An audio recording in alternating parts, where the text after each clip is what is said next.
एक बार फुल बिल्कुल स्केल ये आप में। सही कह रहे हैं।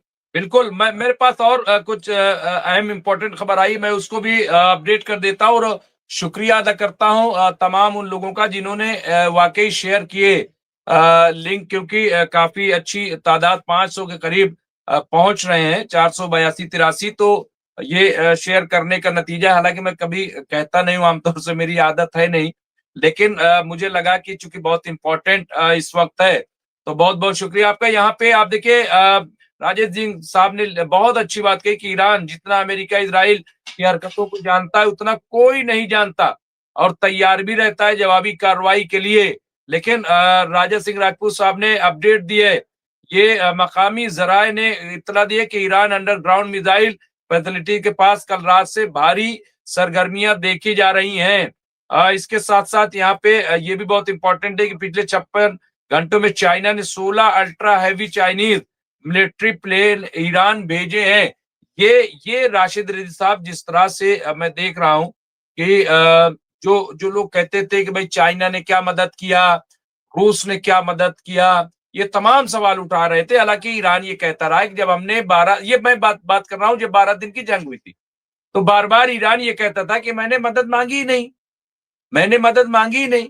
देखिए उसकी वजह ये क्या थी कि अगर इजराइल और वो ईरान जो है वो मदद मांग लेता रूस और चाइना से, तो लोग ये कहते कि ईरान तो खुद लड़ा ही नहीं, ईरान की अपनी ताकत नहीं है। लेकिन 12 दिन बगैर किसी मदद के जो ईरान ने दिखाया है, उससे उसकी हैसियत तय हुई है।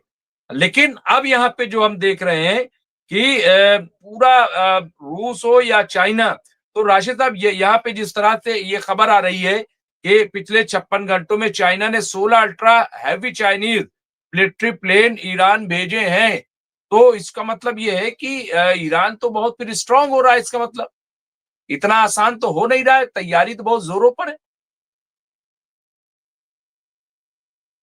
कि चाइना कभी अपने आप को शो नहीं करेगा कि हमने ईरान की क्या मदद की है।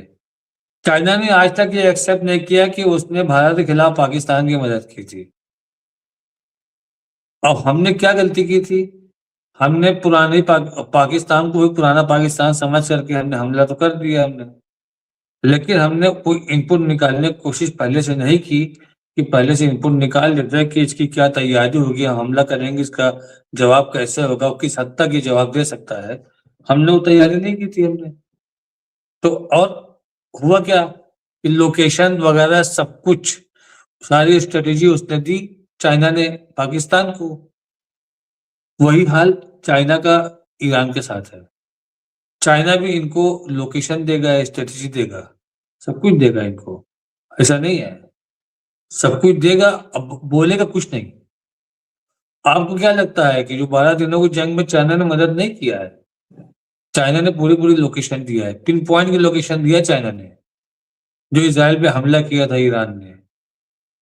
ईरान के पास इस तरह की चीजें मुहैया नहीं है कि पिन पॉइंट पे जाकर ईरान अटैक कर दे। ये चाइना की मदद से उसने किया है, लेकिन उसने बोला आकर के कि हमने किसी से मदद मांगी नहीं। और चाइना कभी बोलेगा नहीं कि मैंने मदद की है, क्योंकि चाइना किसी भी मुल्क से डायरेक्ट दुश्मनी लेने की बात नहीं करता। उसको बिजनेसमैन है, उसको अपना सामान बेचना है, और सामान बेचेगा। क्यों था सही?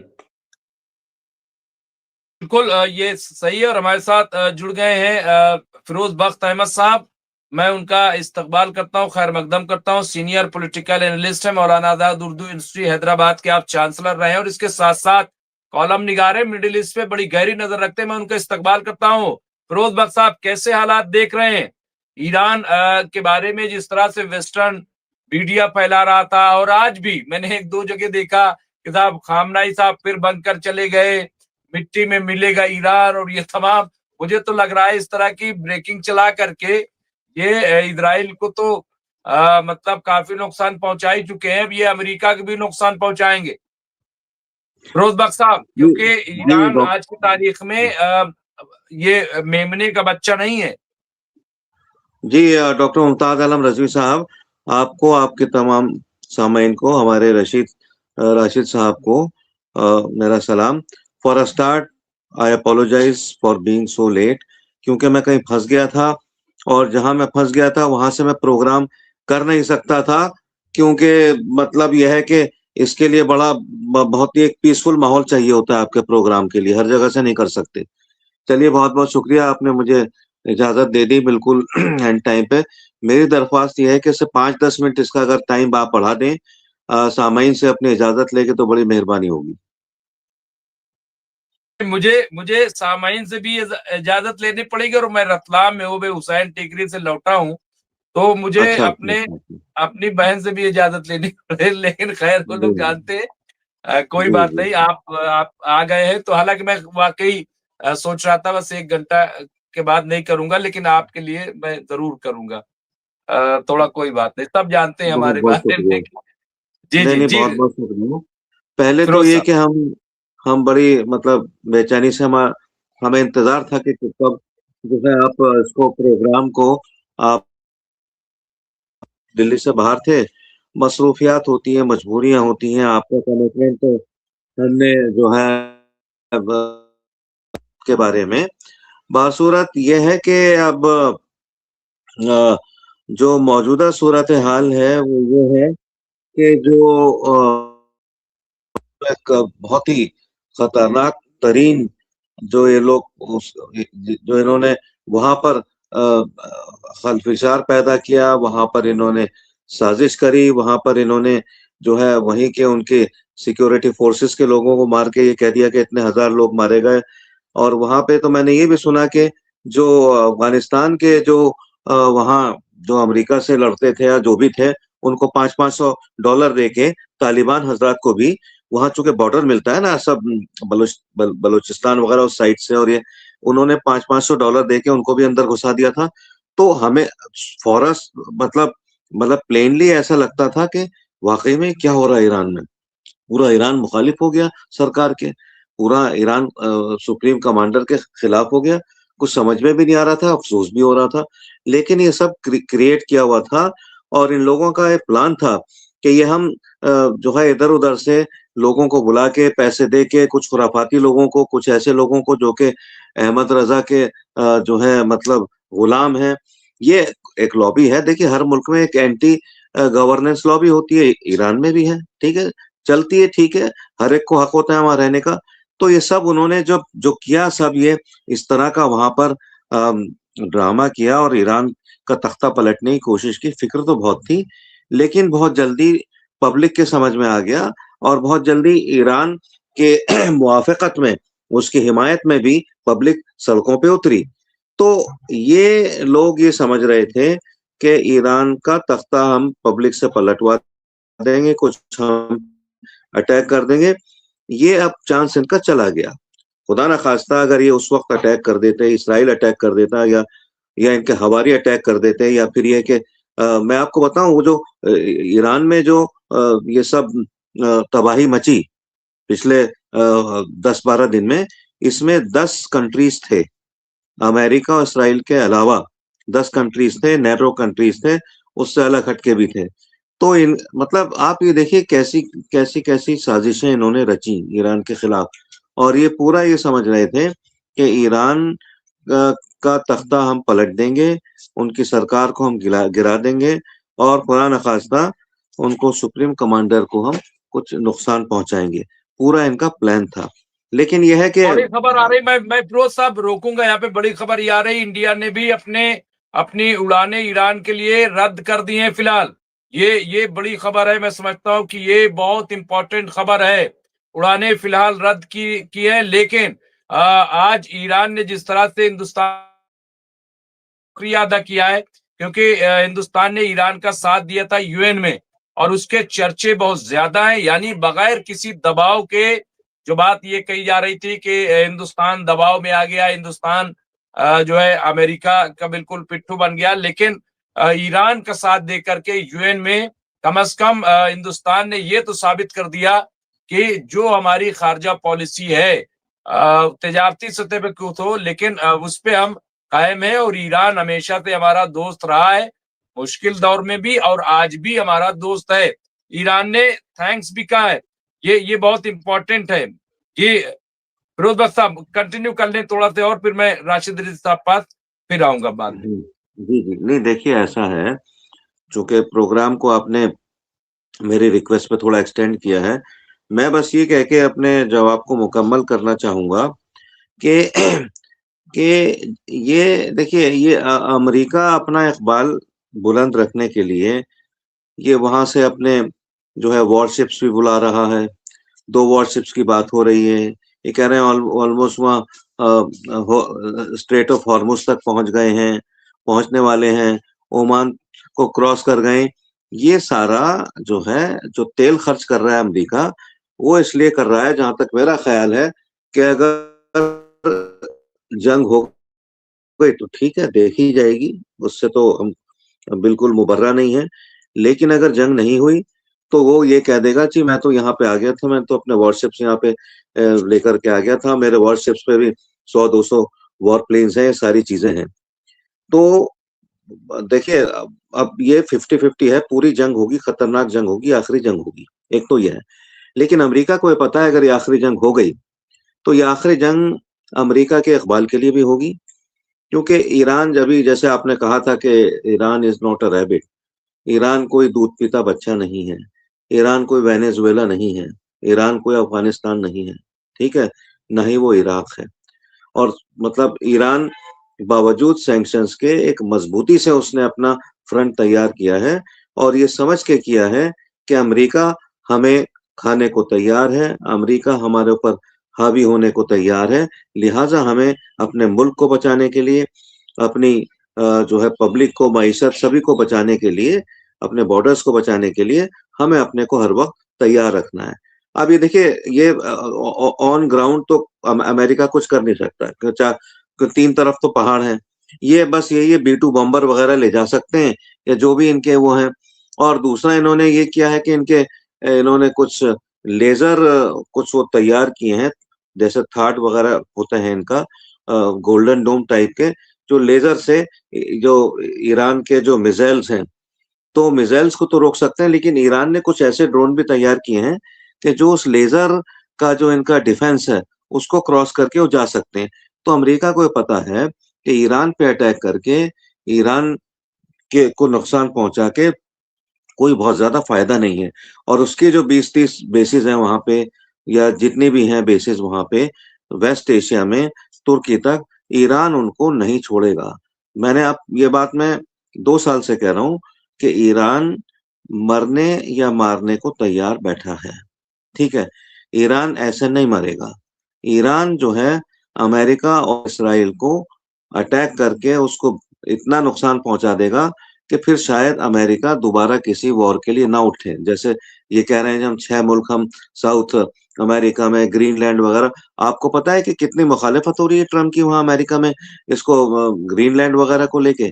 बहुत ज़्यादा मुखालिफत बिल्कुल, बिल्कुल, और बिल्कुल बिल्कुल सही कह रहे हैं। मैं फिर आऊँगा यहाँ पे एक बड़ी खबर आ रही है, मैं तमाम अपने नाज़रीन को बता दूँ यहाँ बड़ी खबर ये है ईरान ने कहा है कि कोई भी छोटा हमला होने पर भी हम यूएस के खिलाफ यानी अमेरिका के खिलाफ फुल फ्लेज वॉर छेड़ देंगे। उनका मतलब ये होगा कि अगर यूएस अपना मान रखने के लिए कोई सर्जिकल टाइप स्ट्राइक भी अगर करता है तो उसे हम ऐलाने जंग मानेंगे, ये साफ-साफ कह दिया है। और इस वक़्त हमारे साथ 500 के करीब हमारे जो नाज़रीन हैं वो मुख्तलिफ मकामात से जुड़े हुए हैं। मैं सबका इस्तकबाल करता हूँ, खैर मक़दम करता हूँ और ये जो ऐलान है मैं समझता हूँ कि बहुत बड़ा है। राशिद रिज़वी साहब, ये जो ये कि साहब अगर क्योंकि कई बार ऐसा हुआ ना कि साहब अपना थोड़ा-से मोराल को हाई रखने के लिए, दुनिया को दिखाने के लिए, तो ईरान ने कहा कि अब की ये नहीं होगा, अब की फुल फ्लेज वॉर होगी। ये ईरान की तरफ से बयान आना, ये कितना इम्पोर्टेंट है राशिद रिज़वी साहब? क्योंकि फुल फ्लेज जैसा कि अभी फिरोज बख्ताब भी कह रहे थे कि वॉर होगी तो फिर अब की भयंकर होगी, ये नहीं होगा कि पटाखे बज गए और काम खत्म। राशिद साहब। हमने आपसे 6 महीने पहले एक बात बताई थी, तो शायद आपने उसको थोड़ा-सा दूसरे नज़रिए से ले लिया था कि जो ईरान और इज़राइल का सीज़फायर हुआ था, तो उसमें लास्ट में क्या घटनाक्रम हुआ, क्या नाटक हुआ सबसे लास्ट में कि B-2 बम्बर आए, उन्होंने 2 बम गिराए, उसके बाद ईरान ने कहा कि इसका बदला लेंगे, उसने कतर की एयरबेस पे मार दिए अपने मिसाइल। उसके बाद सीज फायर, कहीं से कोई रिएक्शन नहीं, खत्म हो गया। तो ये अमेरिका की स्ट्रेटेजी ऐसी होती है, कहेंगे देखो मैं तुम्हारे खाली जगहों पे 2 मिसाइल मार दूंगा रेगिस्तान में, और मैं कह दूंगा कि मैंने डरा दिया, तुम कोई रिएक्ट मत करना। इसी तरीके से इजराइल वाला हुआ था, चाइना, उसमें कतर नहीं बोलता, कतर ने अमेरिका के साथ मिल करके ईरान को मैसेज दिया, अमेरिका ने कतर से कह के कि हम तुम्हारे जो प्लांट है, न्यूक्लियर बेस है, वहां पर दाएं बाएं मार देंगे और मार के हट जाएंगे, तुम्हारा वो डिस्टर्ब नहीं करेंगे, चीजों को खत्म करो। तो उसने कहा ठीक है, लेकिन हम भी रिएक्ट करेंगे, वरना अपनी आवाम को क्या जवाब देंगे हम। कहा ठीक है, तुम भी रिएक्ट कर लेना। उन्होंने 2 बम मारे, बीडू बम्बर के, इन्होंने 4 मिसाइल फेंकी, जिसमें से 3 इंटरसेप्ट हो गई, एक जाकर के उनके खाली मैदान में गिर गई, खाली मैदान में उनकी एयरबेस पे। ऐसा नहीं है कि एयरबेस पूरा रनवे होता है, एयरबेस के पूरे एरिया पे प्लेन खड़े रहते हैं। उन्होंने पिन पॉइंट खाली जगह पे मार दिया, ये भी जीत गए, वो भी जीत गए, दोनों जीरो झंडा लेके चलने लगे। लेकिन उसका जो असली निचोड़ निकला था, वो निकला ये था कि इजराइल की औकात दिखा दिया था ईरान ने। तो जो बोलता ना हम अभेद हैं, हमें कोई भेद नहीं सकता, उसका ये जो वसवसा था वो खत्म कर दिया था ईरान ने। दुनिया ने देख लिया था कि इजराइल भी कूटा जा सकता है, जीवन था सही। सही कह रहे हो। और आखिर में मैं चाहूंगा फिरोज बख्श साहब से कि वो दुआ करा करके अपनी बात भी कह ले। राशिद जी, आपने जो 6 माह पहले कहा था, मुझे यकीन है कि वो संगवत सही ही होगा, ये कह रहे हैं। हालांकि मैं नहीं मानता, मैं इसलिए नहीं मानता क्योंकि अमेरिका और इजराइल ये इतने खतरनाक लोग हैं कि अगर इनको कमजोरी पता चल जाए तो ये मान नहीं सकते। और ये उस वक्त ये चाहते थे कि किसी तरीके से खौफ दिला करके और तख्ता पलट किया जाए, लेकिन इनको लगा कि ये तो हमारे लिए मुश्किलें खड़ी कर देंगे। अच्छा चलिए, यहाँ तो आप कह रहे हैं हूती के साथ क्यों भागे ये बेड़ा लेकर के, वहां क्यों अमेरिका ने समझौता किया। देखिए, बात सिर्फ इसकी नहीं है राशिद साहब, मैं ये कह रहा हूं कि इनका तख्ता पलट कहीं अमेरिका में न हो जाए, ये भी डर रहता है, क्योंकि अमेरिका के अवाम निकल आते हैं। वहां मुखालफत शुरू हो गई थी बहुत तेजी से कि साहब आप भी वही कर रहे हो जो बाइडेन कर रहे थे, तो फायदा क्या हुआ आपको जिता के, आप भी वही तमाशा कर रहे हो, वही बखेड़ा खड़ा कर रहे हो।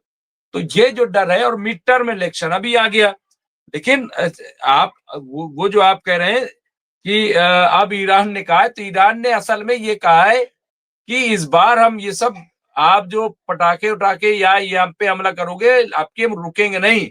असल में ईरान ने ये कहा है कि हम किसी भी बात से मानेंगे नहीं।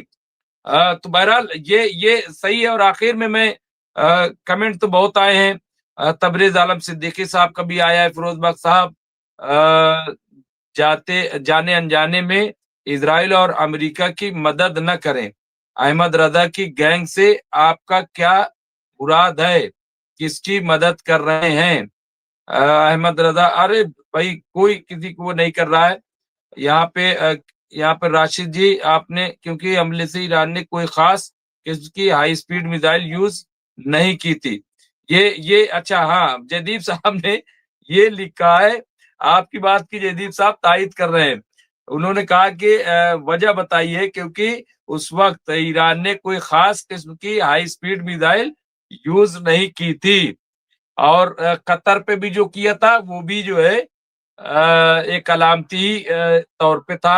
ये मैं कह रहा हूं क्योंकि इस तरीके के तजिए बहुत आए थे। तो बहरहाल जो भी है, मैं यहाँ पे राजा सिंह राजपूत साहब ने कहा कि नसीरुद्दीन जी, मोदी जी अरबों से अच्छे हैं, लेकिन सबकी कुछ ना कुछ मजबूरी होती है। जो ईरान का सपोर्ट किया है उसकी वजह से। नसीरुद्दीन साहब ने लिखा था कि मोदी जी ने 56 इंच का दिल दिखा दिया ईरान के मामले में। ये उनका बयान आया है। तो बहरहाल इस तरह से तमाम जो है चीजें आ रही हैं।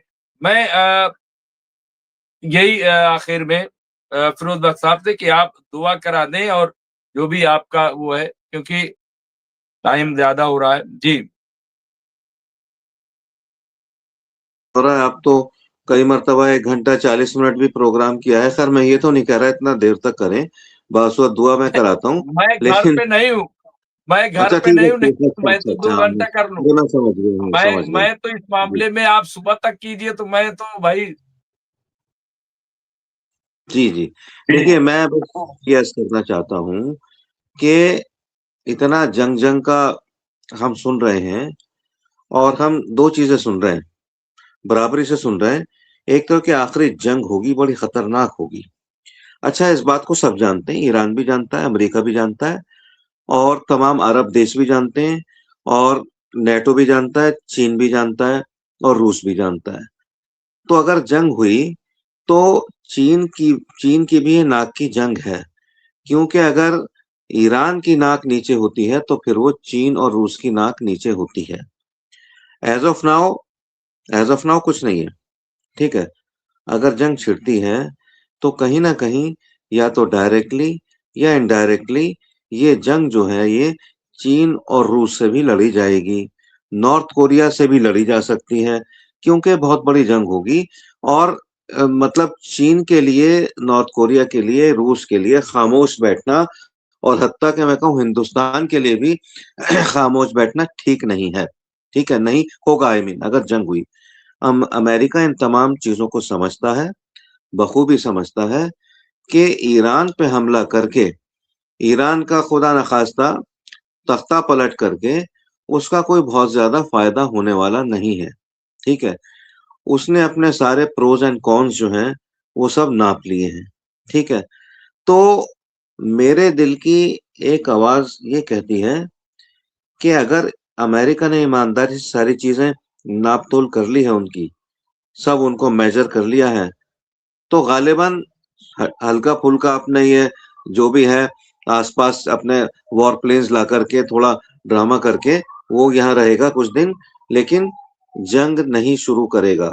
कि जंग शुरू करी तो बहुत ज़्यादा नुकसान जो है वो अमेरिका का होने वाला है और अमेरिका का इस किस्म का नुकसान होगा कि वो हम लोग इमेजिन नहीं कर सकते, ना अमेरिका इमेजिन कर सकता है। ठीक है? 10, 12, 14 हज़ार किलोमीटर के इन्होंने अपने सुपरसोनिक मिसाइल बना लिए हैं और कुछ चीज़ें इन्होंने ऐसी तैयार कर ली हैं ईरान वालों ने कि प्रेस में उसका हवाला नहीं दिया है। जैसे मैंने ड्रोन्स का कहा था, ड्रोन्स जो हैं अब कितने ही ताकतवर अपने गोल्डन डोम लगा लीजिए, आयरन डोम लगा लगा लीजिए, थाड लगा लीजिए, लेज़र जो है वो लगा लीजिए अपने डोम, वो ड्रोन उनसे रुकने वाले नहीं हैं। और आज की जो जंग है, आप देखिए यूक्रेन में और रूस में जो जंग हो रही है, वो मिसाइल से ज़्यादा ड्रोन से हो रही है और ड्रोन्स पे बड़ा काम है और ईरान के जो ड्रोन्स हैं, वो रूस जो है यूक्रेन में इस्तेमाल कर रहा है। तो ईरान ईरान जो